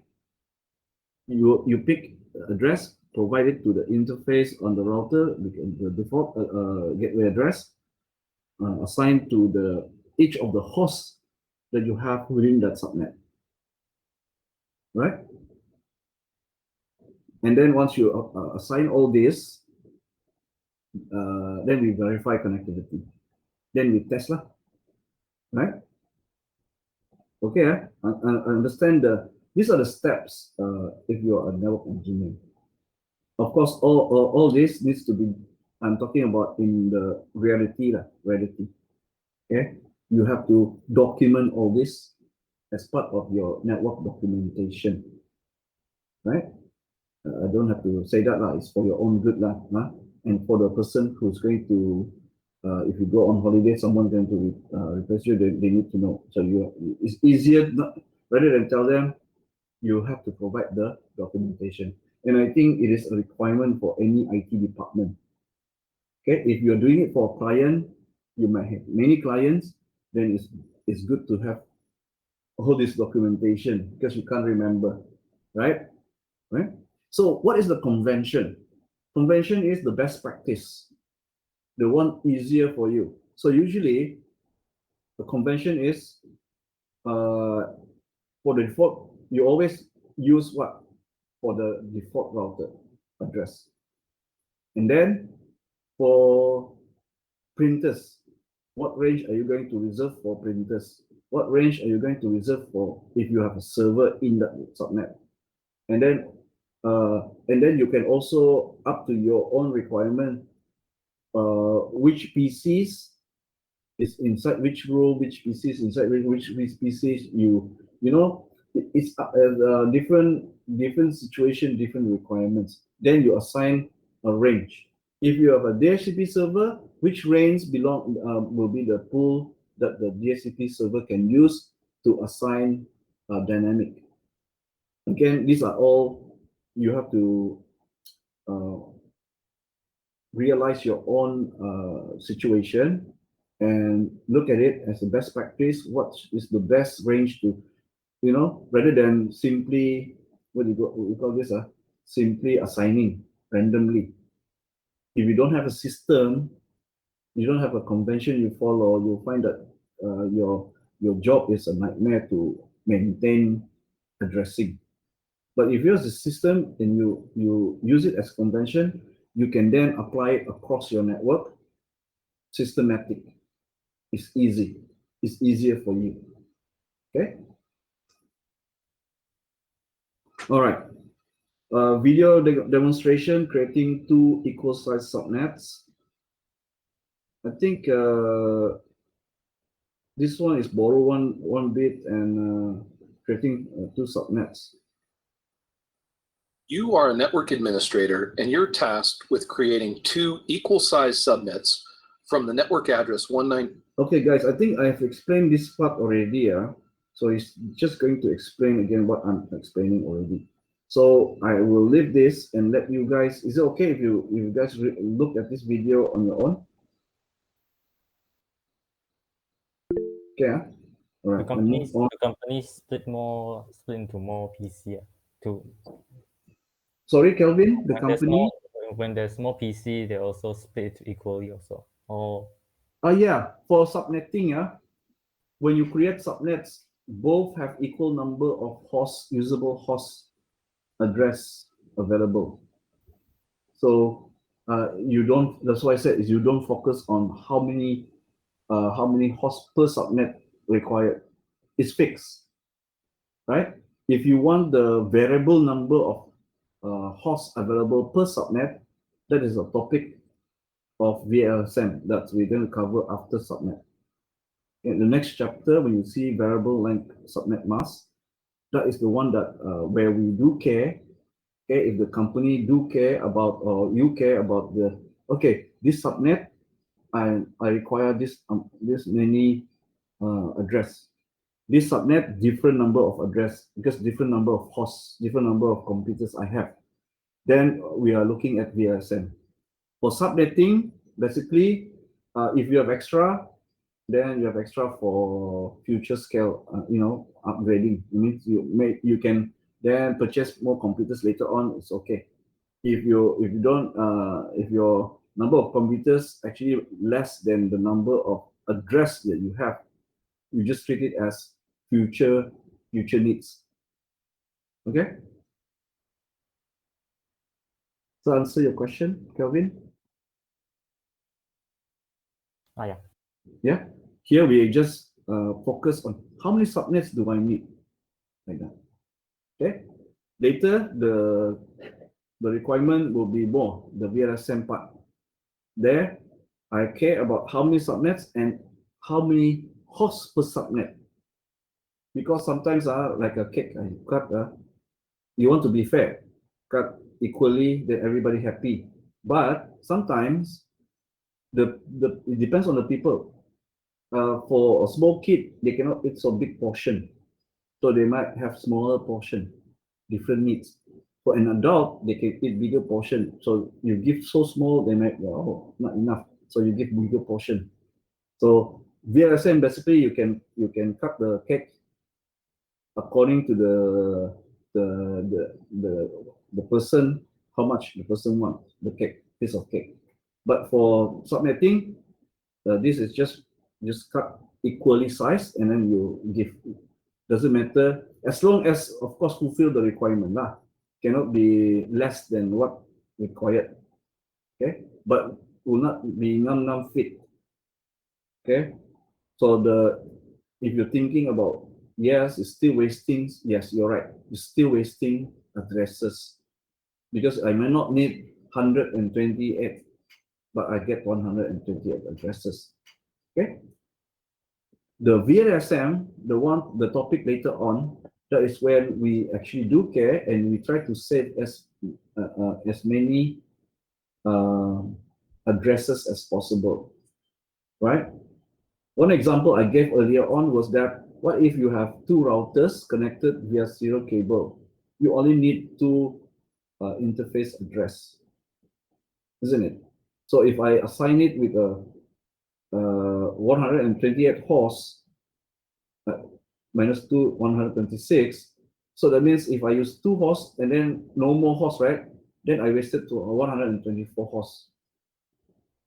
Okay, so in that case, it's better to use VLSM, right? So that's a topic in the next chapter, yeah, right?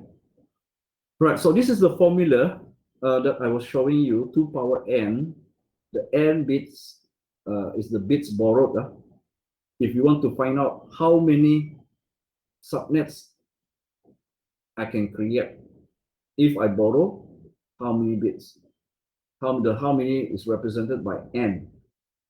Okay, if I borrow 1 bits, 2 power 1, right? N being 1, I get 2. If I borrow 2 bits, 2 power 2, n being 2, I get 4. So it's always doubling. 2. When you borrow bits, each bit extra you borrow is a doubling of the number of subnets. Okay, 2, 4, 8, 16, 32, 64. Okay, so because of this, all right, we have no choice. Even if I said I need 6, so how many bits you need to borrow? You borrow 1, not enough. You only get 2. You borrow 2, not enough. You only get 4. So you need to borrow the next larger one. Okay, that can cover 6. So you borrow 3 bits. You got 8. 8 minus 6, you extra 2. Okay, so we can't do anything about that. So those extra 2 you just consider as future use. Okay, just in case you want to expand your network, at least you have 2 extra, right? 2 extra free subnet you can use for future expansion of your network.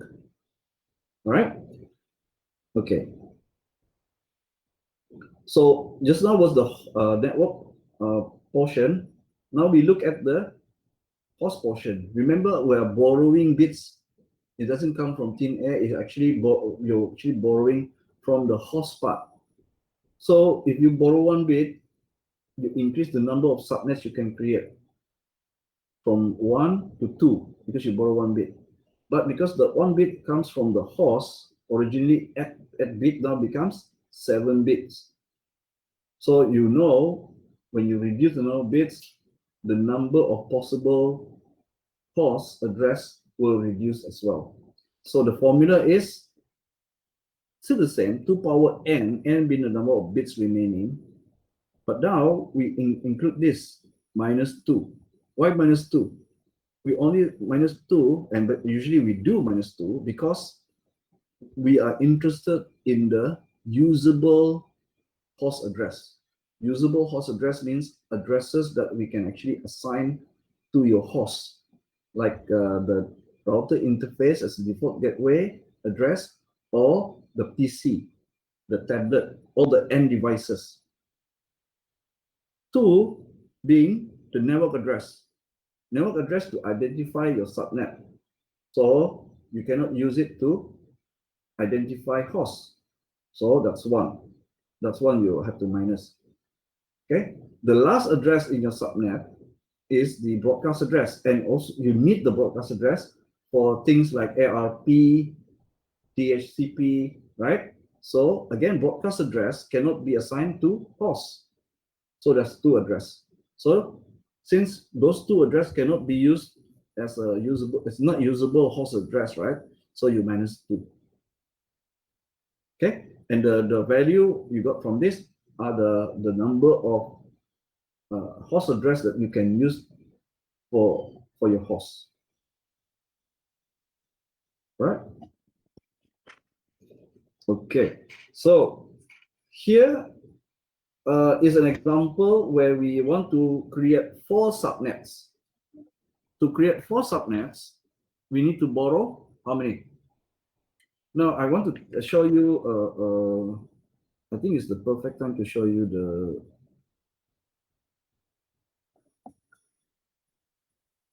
log base 2 calculator. Okay, log base 2 is the opposite of the power. So 2 power n. Okay, if you have basically for example 2 power n, you get the number of subnet.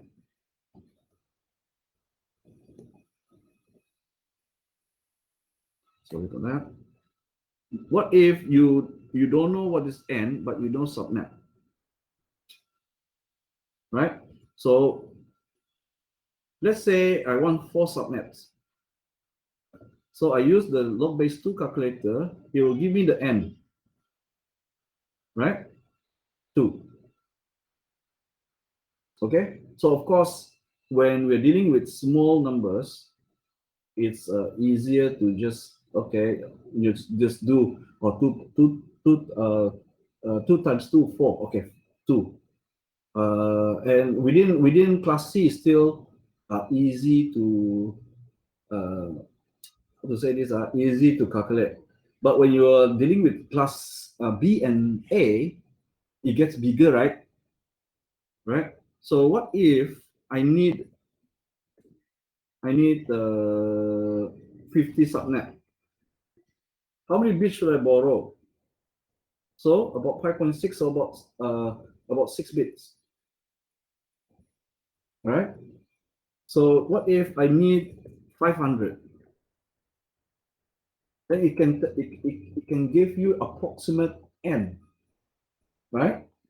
So this is not so useful if you're dealing with small subnets, because you can straight away calculate in your head, oh, I need to borrow how many bits to get that number of subnet. But when you're dealing with bigger number of subnets, it's more efficient to use a log base 2 calculator to get the approximate number of bits to borrow. Why approximate? Because as you know, it's doubling, right? You can never get the perfect number. It's always you always have maybe some you can get sometimes num, but sometimes maybe you say, oh, I got 2, I got 4, I got 6, for future use, something like that. That's why, right? But this is the fastest way for you to get, how many bits should be borrowed. If I require 500, approximate 8.9 is about 9. Okay, so if you put 2 power 9, can it cover 500?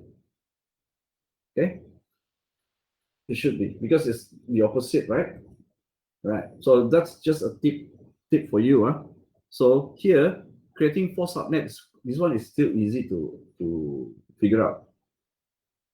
2 power what becomes 4? So 2 power 2.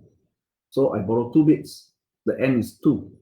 Borrow 2 bits. Why when you borrow 2 bits, you can get, because look at the pattern of bits. 2 bits, I can create 4 patterns. In fact, it's 0, 1, 2, 3. Right? Okay, that's why this calculate this formula, right? And then using magic number is 1, 2, 4, 8, 16, 32, 64. When you get the magic number 64, I know I always start with 0, 64, want to add plus 64, want to add plus 64, 192. Well, 2 power 2 is 4, right? So I stop at 4. Okay.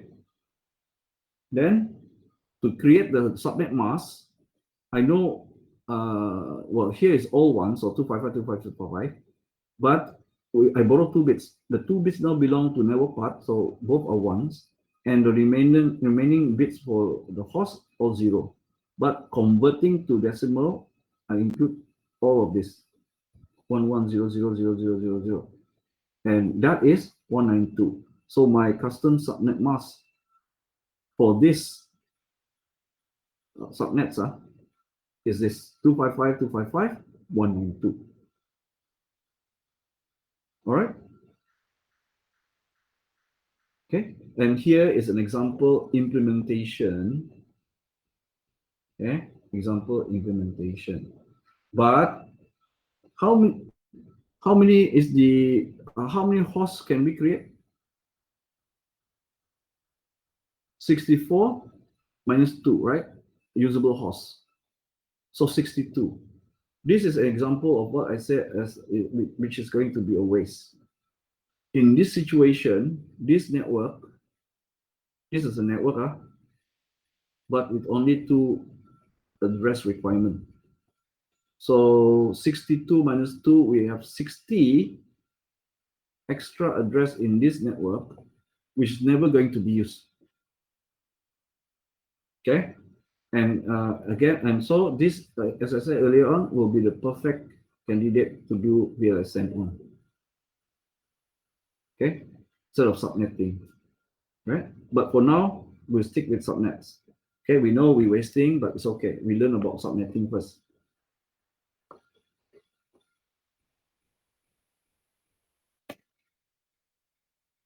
Right.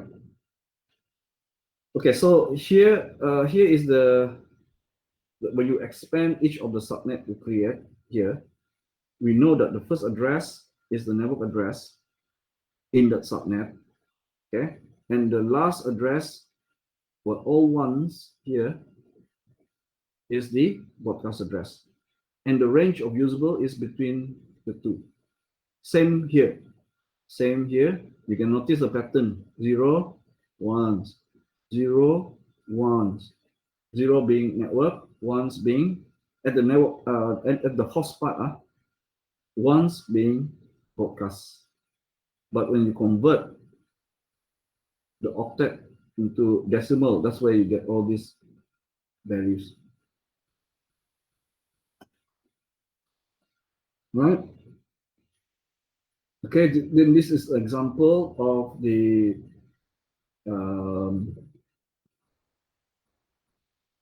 configuration. Okay, once you decided which interface, which host, for which subnet, get which address, then you can apply. So the step of the creation of this and configuration of this is decision making. Okay, on your part, when you get the range of address, which network should get which subnet? Is this subnet 0? Is this subnet 1? And then from that subnet, get the usable host addresses and decide for this interface, I want to use which one, I want this interface, which address, this PC, which address, this interface, which address. Okay, always remember, this is one address. So that means this address and this address belong to the same subnet address. This and this also, this and this belong to its own subnet. So they should have the same subnet address, right? Okay, it's going to go further to discuss about the subnetting, and I think there's still a lot. I will continue later, right? Continue later. But in the meantime, you guys can now go to here, right? To basically now I think you know already how to fill up this to do subnetting. This address, what is the address class in the class full? And then for the classful, what is a subnet mask? Default subnet mask is based on the classful. What slash? So you do the subnet mask. And then it says number of needed subnets is 6. How many bits you need to borrow? So to cover that is 2, 4, 8. 8. Borrow 3 bits, right? So when you borrow 3 bits, what is the custom subnet mask? Right? Okay. Because you borrow 3 bits, what is the total number of subnets you can create? 8, right? Number of bits borrowed, 3. Total number of host address, 2 power n. You borrow 3 bits, so left 5, right? So number of usable is 2 power n. Remainder 5 minus 2, the formula, right? So now you can know how to do this. So please, I think you can continue when you're doing the upper exercises. You continue also doing these exercises. Okay, why to do these exercises? Because these exercises is very important. Both SBA and final exam will have this question, right? So the more you do the exercise, the more you will get familiar with the with subnetting. Okay, and then of course it will help you a lot. Okay, when you face this question. All right. So I'm sorry I taken until like an extra 20 minutes. Is it 10 minutes? 10 minutes of your time. All right. I think that's it for today. Okay. You can do the workbook until the part where we are doing, right?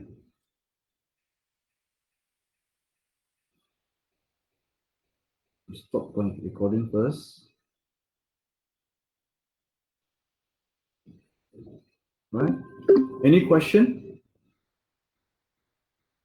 We'll try first lah. And if you have encountered any difficulties, you let me know. Okay, you try the workbook. Right? You guys can download, right? From the Google Classroom. You can find it, yeah. It's under practical week 7. You can download the workbook PDF. Okay? Okay. Yeah. So for me, I'm using the PDF tracker PDF. I can actually type my answer in using the typewriter. If you don't have any PDF editor, I'm using this one. I'm using the simple. I mean, because they're paid version, but the non-paid version also I can use, even the free version, right? The free version I use the typewriter feature.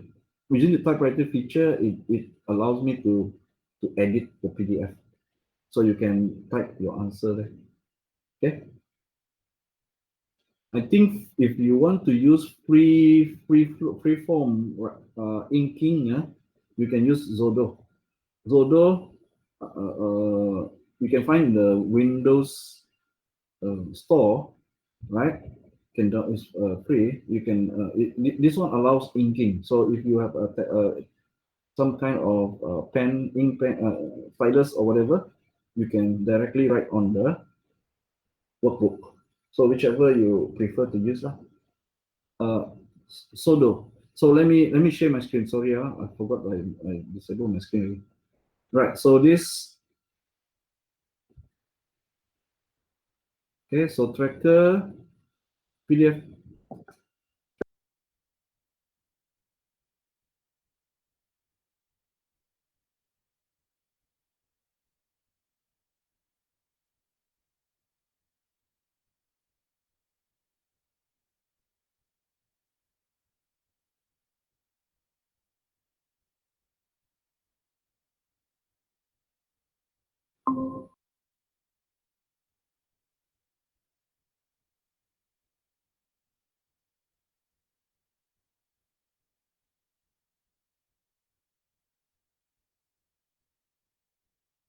We cannot hear, sir. Right. present first.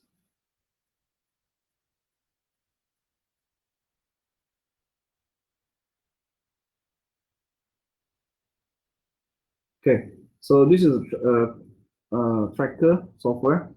Just type PDF tracker in Google, you can find this. It's free download.